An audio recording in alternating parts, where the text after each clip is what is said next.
अब दिन में तो हैं 24 घंटे और इस 24 घंटे का कैसे आप लोग सदुपयोग कर सकते हैं। कम से कम 2 घंटे आपको सेल्फ स्टडी करनी होगी और लगातार जब तक आपका रिजल्ट नहीं आ जाता उसको मेंटेन करना होगा, है ना। अब इस होमवर्क को क्या करते हैं बच्चे, घर पर आकर करते हैं।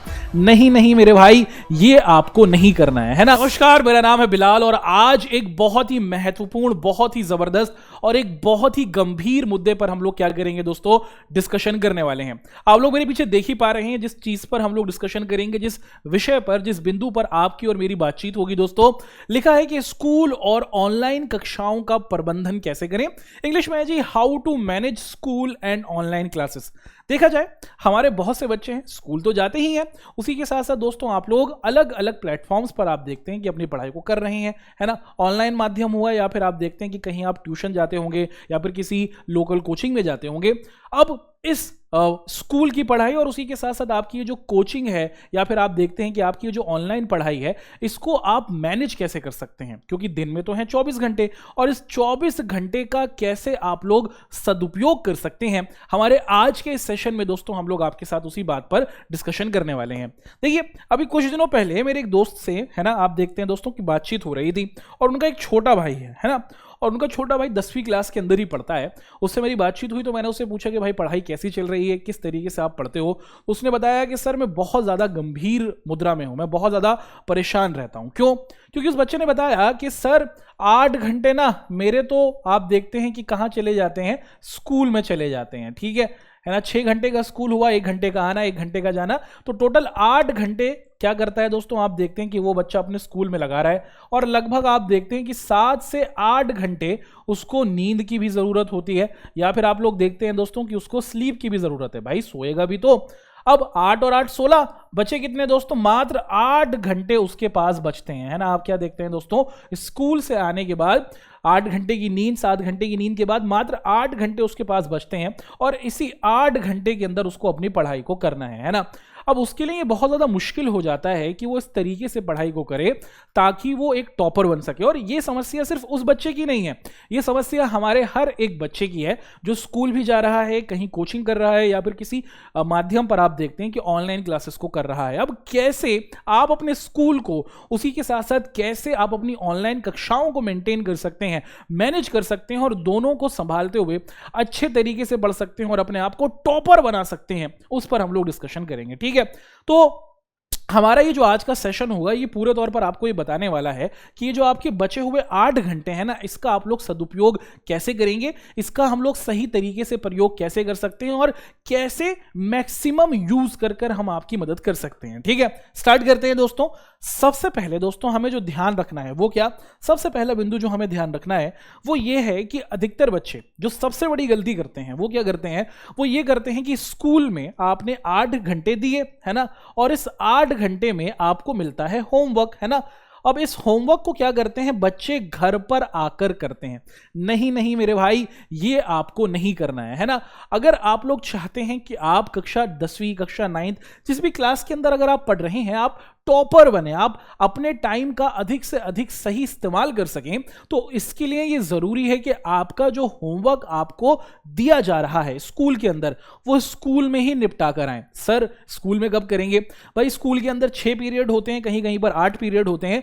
क्या पूरे 8 पीरियड्स के अंदर आप देखते हैं दोस्तों की क्लासेस होती हैं? नहीं, आपको कम से कम 1 या 2 पीरियड आप देखते हैं दोस्तों की खाली मिल जाते हैं। उसी 1 या 2 पीरियड के अंदर आपका जितना भी गृह कार्य आपको मिला होता है वो आपको पूरे तौर पर करना है। भाई घर पर आकर आपको अपना होमवर्क नहीं करना है, और अगर आप लोग होमवर्क कर रहे हैं तो कृपया करके इसको अपनी पढ़ाई में इंक्लूड मत कीजिएगा, इसे आप अपनी सेल्फ स्टडी के अंदर इंक्लूड मत कीजिएगा। ये सिर्फ एक गृह कार्य है जो आप अपने टीचर के लिए कहीं ना कहीं कर रहे हैं ना। तो याद रखिएगा, सबसे बड़ी परेशानी बच्चों के सामने यही होती है कि वो स्कूल जाते हैं, उसके बाद स्कूल से आने के बाद आप देखते हैं कि जो स्कूल का होमवर्क होता है वो घर पर करते हैं, जिसमें उनका समय व्यर्थ होता है। हमें अपने समय को बचाना है, इसीलिए आपका जितना भी होमवर्क है वो आप कोशिश करेंगे कि आपको अपने स्कूल के अंदर ही निपटाना होगा, वहीं पर आपको खत्म करना होगा, ठीक।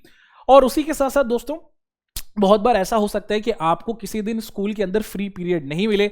उस स्थिति के अंदर आपको क्या करना है दोस्तों कि रात के समय में, है ना, आपको क्या करना है दोस्तों, रात के समय में, है ना, सोने से लगभग 1 से 1.5 घंटे का जो समय होगा, आप क्या कर सकते हैं दोस्तों, क्या कर सकते हैं, अपने स्कूल के होमवर्क के लिए दे सकते हैं। ठीक है, ये लगातार नहीं करना, ये रोजाना नहीं करना है, पूरे तौर पर कोशिश ये करनी है कि स्कूल का होमवर्क तो भाई स्कूल में ही खत्म कर कर आएंगे। कभी ऐसा हो सकता है कि आपको खाली पीरियड नहीं मिला, उस सिचुएशन के अंदर सोने से पहले का जो आपका 1 घंटा या 1.5 घंटे का समय होगा, सिर्फ उसी में आपको अपना होमवर्क कंप्लीट करना है दोस्तों, है ना। तो अगर आप अपना होमवर्क स्कूल में ही कर लेंगे या सोने से 1 घंटे 1.5 घंटे के आसपास ही अपने होमवर्क को निपटा लेंगे, तो आपका जो टाइम होमवर्क को देने में जाया करता था आपके घर पर, वो कहीं ना कहीं आप देखते हैं दोस्तों की बचेगा। तो समय का सदुपयोग सही तरीके से कैसे करना है, हम लोग टाइम का मैक्सिमम यूटिलाइजेशन कैसे कर सकते हैं, वो हमने अभी अभी इस बिंदु के साथ देखा कि दोस्तों हमें सबसे पहले जो होमवर्क दिया जा रहा है वो स्कूल का स्कूल के अंदर ही निपटाना है। घर पर आकर हमें क्या करना है दोस्तों, अपनी सेल्फ स्टडी को ध्यान में रखना है। ठीक, स्कूल का होमवर्क स्कूल में करेंगे, अगर कोई टाइम बचता है तो, अगर कोई होमवर्क बचता है तो उसको आप क्या देखते हैं दोस्तों कि हम लोग रात के समय में करेंगे। पॉइंट नंबर 2, दूसरी चीज आपको ध्यान देनी है। देखिए, अब आप कहीं ना कहीं पढ़ रहे हैं, है ना, कुछ बच्चे होंगे जो स्कूल जा रहे हैं, कुछ बच्चे होंगे जो कोचिंग में पढ़ रहे हैं या फिर किसी ऑनलाइन प्लेटफॉर्म पर पढ़ रहे होंगे, है ना। आप देखते हैं कि पीडब्ल्यू पे क्लासेस कर रहे हैं, आप देखते हैं कि दोस्तों आप लोग स्कूल जा रहे हैं। अब आपके लिए आप देखते हैं कि अगर हम लोग सोशल साइंस की बात करें, जैसे अगर हम लोग एसएसटी की बात करें, स्कूल में हो सकता है कि भैया कोई अलग चैप्टर पढ़ाया जा रहा है, कि स्कूल के अंदर आप देखते हैं कि इतिहास या फिर हिस्ट्री पढ़ाई जा रही है, वहीं आप देखते हैं कि किसी और आपकी कोचिंग में या फिर ऑनलाइन आप देखते हैं दोस्तों कि भूगोल पढ़ाया जा रहा है। अब आपके लिए बहुत ज्यादा मुश्किल हो जाएगा कि आप कहां पर सामंजस्य करें, कि भाई कहां का अधिक तरीके से पढ़ें, है ना। अब मैं अगर एक स्टूडेंट हूं और मैं स्कूल भी जाता हूं और उसी के साथ साथ मैं ऑनलाइन भी पढ़ रहा हूं, तो अब मेरे ऊपर यह जिम्मेदारी है कि मुझे यह देखना होगा कि मुझे सबसे अच्छा कहां पर पढ़ाया जा रहा है, कहां का पढ़ाया हुआ मुझे बहुत अच्छे तरीके से समझ में आता है। अगर मुझे स्कूल का पढ़ाया हुआ बहुत अच्छे तरीके से आता है तो मैं अपना पूरा फोकस वहीं पर डाल दूंगा। और अगर मेरा पढ़ा, आप देखते हैं दोस्तों कि अगर जो ऑनलाइन पढ़ाया जा रहा है, अगर आप देखते हैं कि जो आपको कोचिंग में पढ़ाया जा रहा है वो आपको पूरे तौर पर समझ में आता है, तो मैं अपना पूरा फोकस सिर्फ उसी तरफ डाल दूंगा।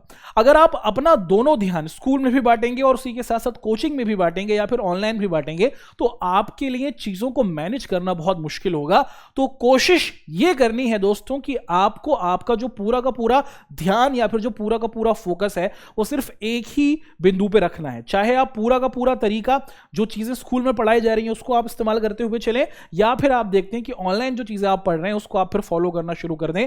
सिर्फ एक चीज का आपको साथ रखना है ना, समझना दोनों जगह है, लेकिन अधिक फोकस जहां से आपको अधिक फायदा मिल रहा है उस पर आपको ज्यादा फोकस करने की जरूरत है। ठीक है, तो पॉइंट नंबर 1 डिस्कस किया, जिसके अंदर हमने क्या देखा दोस्तों, जिसके अंदर हमने देखा कि आपको स्कूल का काम स्कूल के अंदर ही निपटा लेना है, होमवर्क। और दूसरा जो बिंदु हमने देखा वो ये है कि जो आपकी स्कूल और कोचिंग हुई या फिर जो आपका ऑनलाइन माध्यम हुआ उसके अंतर्गत से आपको किसी एक चीज को फॉलो करना है। अगर आपको किसी एक माध्यम से अधिक समझ में आ रहा है तो उसको पकड़ लीजिए, वहां से अधिक चीजें पढ़ना शुरू कर दीजिए, समझना शुरू कर दीजिए, वो आपको अच्छा रिजल्ट देगी, वो आपको और अच्छे तरीके से चीजें समझाएगी और आपके रिजल्ट को बेहतर बनाएगी। नेक्स्ट बिंदु, थर्ड बिंदु, तीसरा बिंदु है दोस्तों जिसे कहा जाता है सेल्फ स्टडी, है ना। बहुत से हमारे बच्चे होंगे जिनको कहीं ना कहीं आप देखते हैं दोस्तों कि पढ़ाई करने में बहुत ज़्यादा जटिलता होती है या फिर मुश्किल होती है। अगर आप लोग क्लास 8 से हैं तो 9th में आए होंगे, 9th से हैं तो 10th में आए होंगे, है ना। और आप लोग देखते हैं दोस्तों कि नई क्लास है, बहुत से बच्चों को पिछले साल पढ़ाई का उतना ज़्यादा इंटरेस्ट नहीं था। अब 8 घंटे तो आप लोगों ने क्या किया दोस्तों, स्कूल के अंदर आप देखते हैं कि आपके चले गए। 7 से 8 घंटे की दोस्तों आपकी नींद हो गई, और उसी के साथ साथ आप लोग देखते हैं दोस्तों कि अभी ये जो बचे हुए आपके 8 घंटे हैं, इस 8 घंटे के अंदर आप देखते हैं दोस्तों कि इस 8 घंटे के अंदर कम से कम 2 घंटे आपको क्या करना है दोस्तों, सेल्फ स्टडी करनी है। क्या करना है दोस्तों, आप देखते हैं कि आपको सेल्फ स्टडी करनी है ना। और सेल्फ स्टडी का मतलब क्या हुआ कि आप कोई भी एक सब्जेक्ट ले लेंगे, चाहे आप इंग्लिश ले लीजिए, अब इंग्लिश के अंदर आप एक चैप्टर ले लीजिए, उस चैप्टर को आप पढ़ना शुरू कीजिए, ठीक है। चाहे आप मैथ ले लीजिए, मैथ के अंदर कोई भी एक चैप्टर ले लीजिए और उसके सवाल बनाना शुरू कर दीजिए, ठीक है।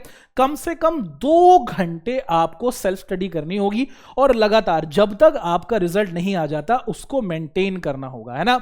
अगर आप इस तरीके से अपनी पढ़ाई को करेंगे तो आपकी पढ़ाई पूरी होगी, आपका सिलेबस पूरा होगा, आपका रिवीजन अच्छे तरीके से हो पाएगा।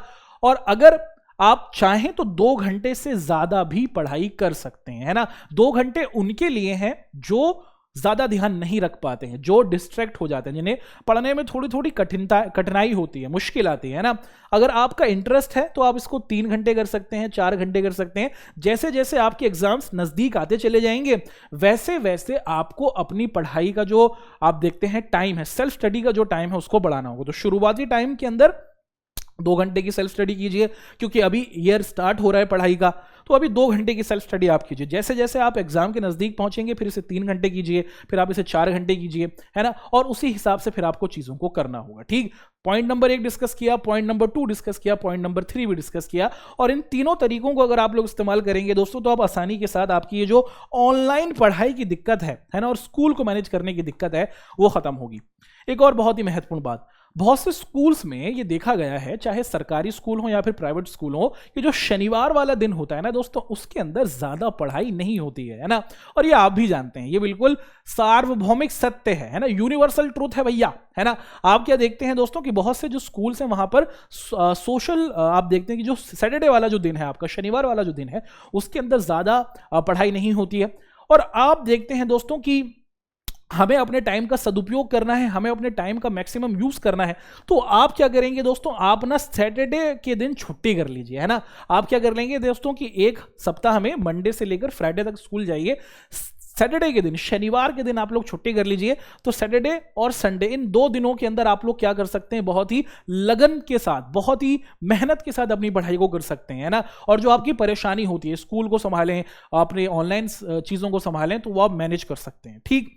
तो कोशिश करनी है ना। और ऐसा नहीं कि आपको हर शनिवार छुट्टी करनी है, सप्ताह में 4 शनिवार आते हैं तो 2 शनिवार आप छुट्टी कर लीजिए, वरना तो आप देखते हैं कि बहुत सारी गवर्नमेंट हॉलीडेज तो आते ही रहते हैं, है ना। जितनी भी सरकारी छुट्टियां आपको आती हुई दिखें, अलग अलग त्योहारों की आपको आती हुई दिखें, उसके अंदर भी दोस्तों हमें अपनी पढ़ाई को मेंटेन करते हुए चलना है, त्योहार को भी इंजॉय करना है और पढ़ाई को भी इंजॉय में लेते हुए आगे बढ़ना है, ठीक।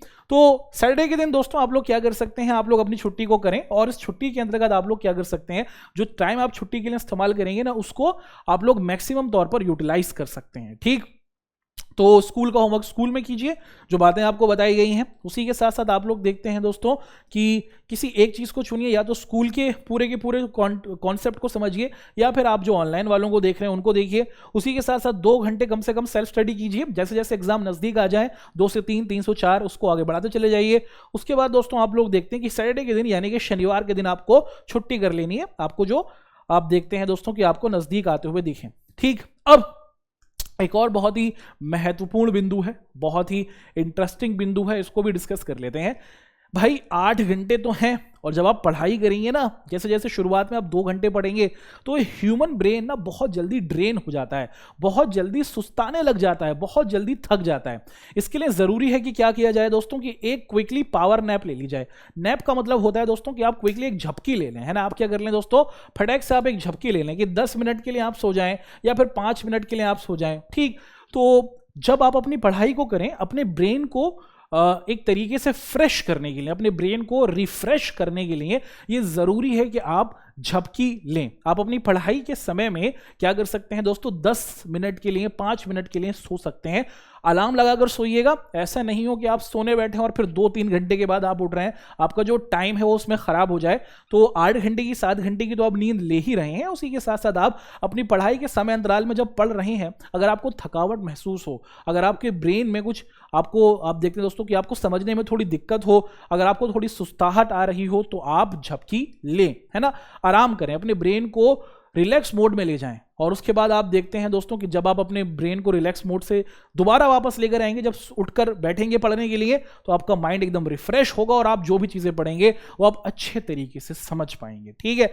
तो ब्रेक जरूर लें, झपकी जरूर लें, नैप जरूर लें, और इसके जरिए अपने ब्रेन को ताजा रखें, फ्रेश रखें और अच्छे तरीके से चीजों को समझें।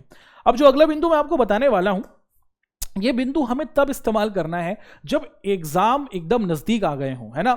मान लीजिए कि दिसंबर का महीना आ चुका होगा, तब है ना, उस टाइम ड्यूरेशन के अंदर हम लोग क्या करेंगे दोस्तों, ये जो हमारा नेक्स्ट बिंदु होगा ना, इसे हम लोग डिस्कस करेंगे। 3 दिन का स्कूल, है ना। अब अगर आप लोग अधिकतर टॉपर्स को देखें, अगर मैं अपनी कहानी बताऊं दोस्तों, जब हम स्कूल में पढ़ा करते थे तो हमारा एक क्लासमेट हुआ करता था, तो भाई वो बहुत ही चालाक था। पता है क्या करता था, क्लास के अंदर, स्कूल के अंदर पढ़ता ही नहीं था, और हमें लगता था कि भाई ये तो पढ़ाई करता ही नहीं है, इसके तो बिल्कुल भी अच्छे नंबर नहीं आएंगे। लेकिन आप देखते हैं दोस्तों कि वो घर पर जाने के बाद एक भी सेकंड व्यर्थ नहीं करता था। और जब दिसंबर का महीना आया, क्लास 10th की मैं आपको बात बता रहा हूं, तो क्लास 10th में जब हम लोग थे, दिसंबर के महीने से उसने स्कूल आना बंद कर दिया। हमें लग रहा है कि भाई वो तो पढ़ाई पर ध्यान ही नहीं दे रहा, कहीं घूम रहा है, कहीं जा रहा है ना। लेकिन वो दिसंबर से ही क्या कर रहा था दोस्तों, सेल्फ स्टडी कर रहा था, घर पर ही रहता था, क्योंकि दिसंबर के आसपास तक आप देखते हैं कि अधिकतर सिलेबस कंप्लीट हो चुका होता है, चीजें पढ़ाई जा चुकी होती हैं, है ना, प्री बोर्ड्स हो रहे होते हैं, तो स्कूल जाना उतना ज्यादा महत्वपूर्ण नहीं होता। उस लड़के ने उसी बात का ध्यान रखा, और आप देखते हैं दोस्तों कि जब रिजल्ट आया तो क्लास के टॉपर्स में, है ना, स्टेट के टॉपर्स में उस बच्चे का नाम देखने को मिलता है ना। स्कूल में उतना ज्यादा अच्छा नहीं था वो, है ना, टीचर्स की नजर में भी नहीं था, और उसके जो फेलो क्लासमेट्स उसकी नजर में भी वो अच्छा नहीं था, लेकिन उसने अपनी पढ़ाई को बहुत ही अच्छे तरीके से किया, किसी को दिखाया नहीं, सेल्फ स्टडी करता रहा, और उस सेल्फ स्टडी की मदद से ही उसका रिजल्ट बहुत बेहतरीन रहा। तो आपने क्या समझा इस कहानी से, हमने ये जाना दोस्तों कि जब आपका रिजल्ट जब आपका एग्जाम आने वाला हो, यानी कि जब आप दिसंबर के महीने में अपने आप को देखें, तो कोशिश करें कि सप्ताह में 3 दिन आप अपने स्कूल चले जाएं, है ना। अब आप जैसे क्या कर सकते हैं, आप मंडे के दिन चले गए और आप ट्यूसडे की आपने छुट्टी कर ली, फिर आप वेडनेसडे को चले गए, फिर आपने थर्सडे की छुट्टी कर ली, फिर आप फ्राइडे को चले गए, आपने फ्राइडे की छुट्टी कर ली। जब आप इस तरीके से क्या करेंगे दोस्तों, अपने स्कूल भी जाते रहेंगे, और जो छुट्टियां जब आप करेंगे ना, तो उसमें आपको रिलैक्स नहीं होना है, आपको अपनी पढ़ाई को पूरे तौर पर क्या करना है दोस्तों, कंप्लीट करना है। ये हम लोग दिसंबर के महीने के आसपास करेंगे, है ना। तो ये कुछ बेहतरीन तरीके हमने आपको बताए हैं, जिनको आपको अपनी लाइफ के अंदर इंप्लीमेंट करना है। और जब आप इन चीज़ों को अपनी पढ़ाई, अपनी लाइफ के अंदर इंप्लीमेंट करेंगे दोस्तों, तो आप आसानी के साथ पूरे में से पूरे नंबर ला सकते हैं। आपकी जो ऑनलाइन स्टडीज हैं, उसी के साथ साथ जो आपकी स्कूल की स्टडीज हैं, आप उनको बहुत अच्छे तरीके से मैनेज कर सकते हैं, ठीक है। उम्मीद करते हैं दोस्तों कि ये जो कुछ बातें आपके साथ डिस्कस की गई हैं, ये आपके लिए काफी ज्यादा फायदेमंद रही होंगी। आप लोग जरूर कमेंट करके बताएं कि आपको जो हमारी बातें हमने आपके साथ शेयर की हैं, ये कैसे लगी, है ना। और आप लोग अगर चाहें किसी और टॉपिक के ऊपर अगर वीडियो बनवाना चाहें, अगर आपको कोई भी कंफ्यूजन है, कोई भी दुविधा है, कोई भी डाउट है, आपकी पढ़ाई से रिलेटेड किसी भी तरीके की कोई समस्या से अगर आप लोग पीड़ित हैं, ग्रसित हैं, तो आप उसको लिखें, हम और हमारी टीम उस कमेंट को जरूर पढ़ेगी, और आने वाले टाइम में आप देखते हैं दोस्तों कि उस पर्टिकुलर प्रॉब्लम पर आपको वीडियो भी आती हुई दिखेगी। तो उम्मीद करते हैं कि आपको हमारी ये वीडियो पसंद आई होगी। आप लोगों से मुलाकात करेंगे किसी और बेहतरीन से सेशन के अंदर, और अगर आप चाहें तो क्या कर सकते हैं दोस्तों, अपनी इस वीडियो को अपने दोस्तों मित्रों के साथ जरूर शेयर कर सकते हैं, ठीक है। आप लोगों से मुलाकात करेंगे किसी और वीडियो में। आपका हमारे साथ जुड़ने के लिए बहुत बहुत शुक्रिया, धन्यवाद।